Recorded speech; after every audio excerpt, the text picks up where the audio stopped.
I'm arguing for him. He's going to say, well, you shouldn't have applied to begin with. Then you're going to say, but I didn't know, and it's not accurate. Then he's going to say, okay, then I'll help you get it approved.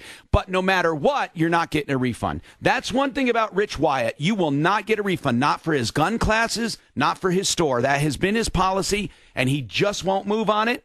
And he says he's the big dog in town, so. Well, good. I guess good for him, because I guess with all the negative press comes, okay, you're hearing this, gal intent to buy a gun. Now for 20%, which whatever that is, of a $900 purchase, $180, you're getting all this negative press. And by the way, I want to make it clear, I'm not giving any negative press. I am giving out what people are saying. I, honest to God, do not know what is right. He brought up some good points. He says the application says, are you the actual purchaser? Yeah, the intent is to purchase, and that's at the gun shows. I mean, they wouldn't do that process. If that's the case, and everybody at those shows would be running the credit card machine. Everybody's doing it wrong, because he's saying you're not allowed to run it unless they actually purchase it. That's what he's saying. You're not allowed to run it. Josh, what about you? Go ahead, Josh. Yeah, I purchased several firearms in the past, I don't know, since the election, and I just was curious, because if you're selling it before you get the background check, isn't he doing something illegal? No, because he's saying no, because they're not taking possession of it. Yeah, but you're not approved for it yet, and he's making the transaction for that firearm without passing the background check. I understand, Josh, what you're saying, and that's what other people are saying. And that's what the CBI said. Well, how the hell can you do that? They can't own it until they pass the check. He's saying the only way I can get a check is if they own it. That's the fundamental difference. I've grilled him and grilled him and grilled him, and that's the fundamental difference. He's saying you must own the gun before you even apply for the background check. And they're saying that's ridiculous. The whole idea is to get the background check to see if you do qualify. Levi, what is your comment? All right, Tom. Do these people that are buying guns from him, do they know up front? Is there something that they sign where he lets them be aware of the fact that if they don't pass, they're not going to get their gun and they're not going to get their money? I don't know. I haven't been in the store. I don't know. Well, the semantics of asking, are you the purchaser, I would take that as, are you the person, are you buying this gun for you, or are you buying this gun for someone else? I agree with you. It's semantics. He's saying, no. That means you have to be the actual purchaser, which means you have to have bought it. I mean, it kind of seems to me like he's trying to police the world and catch felons, which if he wants to take these applications and hand them over to the authorities of the people that fail because they have felonies and they put down that they didn't, I mean, that's one thing. But, whether if he's not letting them sign a piece of paper that lets them know that they're not going to get their money, I think he's being crooked. Well, okay, thank you for your comments, 303-713-TALK. I mean, this is getting a lot of attention. Dan, what is your comment? Thanks for having me on, Tom. I buy a lot of guns from different dealers, and I've been in the Rich Wyatt store, and he sits you down and tells you the right way of buying a gun and selling a gun, and I trust him over all these people calling. All right, so Dan says he's done business with him, and he trusts him over all the others because he sits down and explains it all. I'm Tom Martino. More coming up. Hi, Tom Martino, your troubleshooter. I didn't mean for this to take over the show, but this woman goes to buy a gun at Gunsmoke, Rich Wyatt's place, and she fills out a background check application, fails it, and he basically says she can't get her money back because that's it.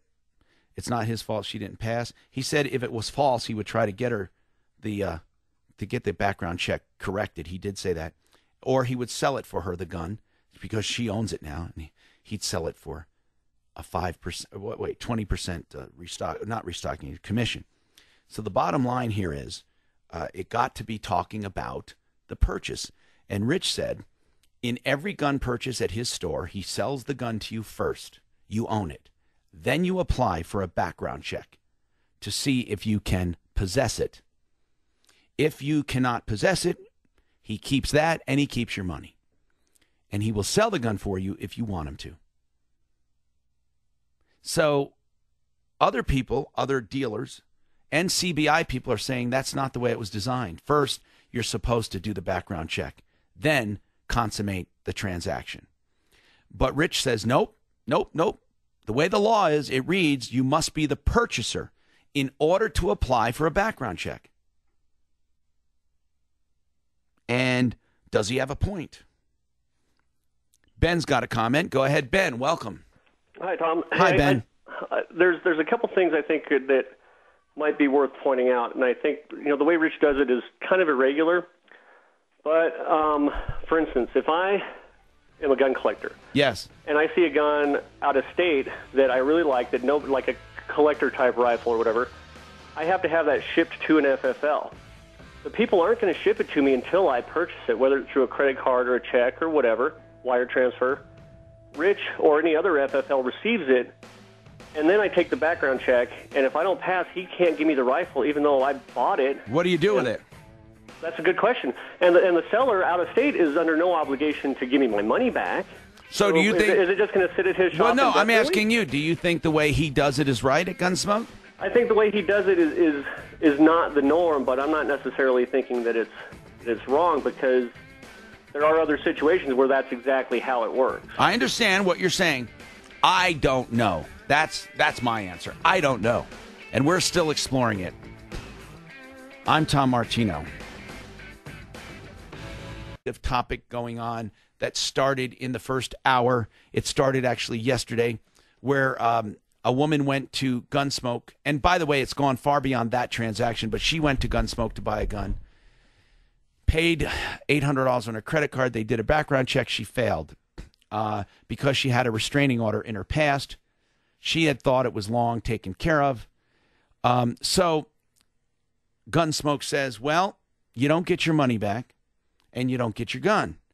She says, well, what am I going to do? And they said, well, we can sell the gun for you at 20% consignment fee because you own it. So now it's your gun and we will sell it for you. Or if that's an inaccurate background check, we can go and try to get it fixed. And, and that, by the way, that's all right if it was inaccurate. But let's say it was accurate. This is where it got to be queer. If it was an accurate background check, and let's say you were truly turned down for a gun purchase, should you get your money back? Well, Rich White says absolutely not, because you bought the gun. And other dealers called us after yesterday's show and said, that's ridiculous. We have never charged for a gun until after the background check. And even the CBI, Criminal Bureau of Investigation, or Colorado Bureau of Investigation, says you're supposed to do a background check and then sell the gun. If you're selling the gun before the background check, you're violating the law. But Rich White says, oh, no. The law says you have to be the purchaser of the gun in order to get a background check. Otherwise, people could just go from store to store and do background checks. You actually have to be the purchaser, meaning you have to buy a gun first. So in essence, you own the gun when you do the background check. And if the background check comes back and you failed, you still own a gun. You just can't take possession of it. Weird, huh? Mike? Now, Tom, Rich had come on air with you last hour and, told us how Barbara had called him yesterday to apologize right. for all this. Barbara seems to have a little different recall of that, so we're Barbara, bringing her on. Go ahead. What's going on, Barbara? Hi. You were the original purchaser that brought all this up. Yes, sir, I am. Yes. And actually, I did call Rich. It was still, your broadcast was still going on, so I didn't get to hear the rest of the callers that called in. But he demanded that I call troubleshooter.com, get on the air, and apologize on radio. And he also told me that he was going to have the Wheat Ridge police officers, blank, fired for him saying that it's bad company or bad policy, that I should try to go to a consumer advocate. And I've since tried to call that policeman. He told me to come in at 1:30, and my family all says, we don't feel comfortable with you going in there by yourself. We don't know what he's got up his sleeve. Well, I don't think he's going to do anything to you. Well, I didn't think so either. So I called the officer to see that if he could go with me, I would feel comfortable going with him. And he's off today, but he will be back tomorrow. So I'm not going in at 12:30 over there because I don't know what I'm going in for. He's adamantly said he does not have to refund the money. Right. And so I've written a letter to the credit card company, and actually their manager just called me back and told me to put it in writing, and then I was contacted by the Attorney General of Consumer Affairs. You were? Good. Yes. And he also wants me to put it in writing and give it to him, and he said it'll be taken care of. Yeah, I think Rich is biting off more than it's worth it for that $800. I really think he's, but I am not concluding he's wrong. I'm not. He brings up a point, and that is, if to avoid straw purchases, what do? A straw purchase is someone who doesn't really intend. So, I mean, I don't know. It could be that he's the only one who's got it right. It could be. I called 4 different gun places, and they all just went, what? I know. Every one of them said that to us, too. But Rich says, look, the application itself asks if you're the purchaser, not the potential purchaser, not the future purchaser, but the purchaser. So Rich took that to mean they must own the gun first before he can even do a background check. Well, according to the Attorney General, you can't own a gun if you have something on your background check until that's taken care of. Right. Well, Rich is saying you can own it because you buy it, but you can't take possession of it. That's crazy. Well, I'm telling you what he says. I'm just saying, and I'm at least here, and I'm truly the only one so far who hasn't taken a stand, because I can't deny that he doesn't have at least a point here. Rich, go ahead. Your turn. Hey, Barbara, you just said on the air that you didn't apologize to me yesterday? You asked me to apologize to Tom Martino. Did you apologize to me? Pardon me? Did I you apologized for my tone when I was talking to you, yes, but I don't apologize for... You apologized for this. You said you were a Christian? Yes, and you told me to read Matthew 18, of which I did in detail. And you apologized to me for the whole situation. You were crying on the telephone. No, I was definitely crying, but I wasn't apologizing to you. I told you it was bad business.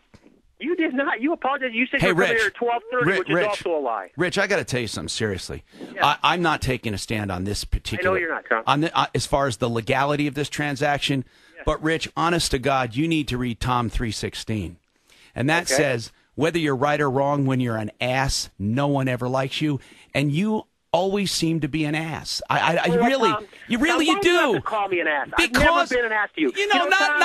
I don't mean the ass other word. Tom, I just mean an ass. Tom, everybody says you're an ass. Oh, everybody. Okay, Rich. Yeah, you know what? they do. People are listening to you. Yeah, and that's right. Somebody to be in business and to act like you do is just stupid. Well, it's Tom, just stupid. I think you're stupid. Okay. I think, and that's why guys have left your company, because you're stupid. Okay, Rich. Thank you. Yeah. Is that why guys left? Well, actually, you helped me many times. Rich, you know what? I put my reputation up against yours any day of the Tom. week. Tom, Any day. you know what? Lots of people say you're an ass. Oh, good, Rich. And people just love you, don't they? You what? Conduct your business. You know what? Some people hate me, and you know what, Tom? That's okay with me. And that's it's okay. If people don't. I don't care if Barbara likes me. She doesn't tell the truth. She's not an honest person. Okay, and she lied on this. Yes, I am, Tom. Yeah. I'm totally honest. I haven't lied about one thing. Actually, I'm not going to attack your honesty, but I will say that the way you conduct yourself, you sound like an ass. I don't know if you truly are. Really, when it came to that previous one where that guy bought that class and wanted to get his money back. That's right. Why do you make such big deals over these things? Big battles. Why do you make such a big deal out of it? If I can't, just like I said to you, Tom, that when that guy wanted a refund, it's on the policy. She signed that there's no refund. She was fully aware of that before she entered into this deal. And so, she should be the one that's in trouble here, not me. Okay? I have nothing to return. I have nothing. Now, through all this, Rich is backed up, not giving her a refund based on the policy with the InstaCheck. He's going to be talking with Joe Clayton at CBI. If Joe tells you it is okay to refund her money, will you do so, Rich?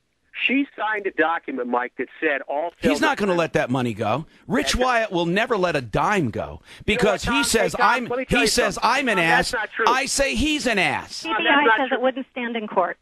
Yeah, it wouldn't stand in court, Barbara. You wouldn't stand in court. Then take me to court. Let's go find out. That's the way to do it, Rich. You are making such a great reputation for yourself. Let me tell you something, and Tom. all I'm doing is letting you hang yourself. That's all I'm doing. You're not letting me hang myself. Okay, then do your commercial.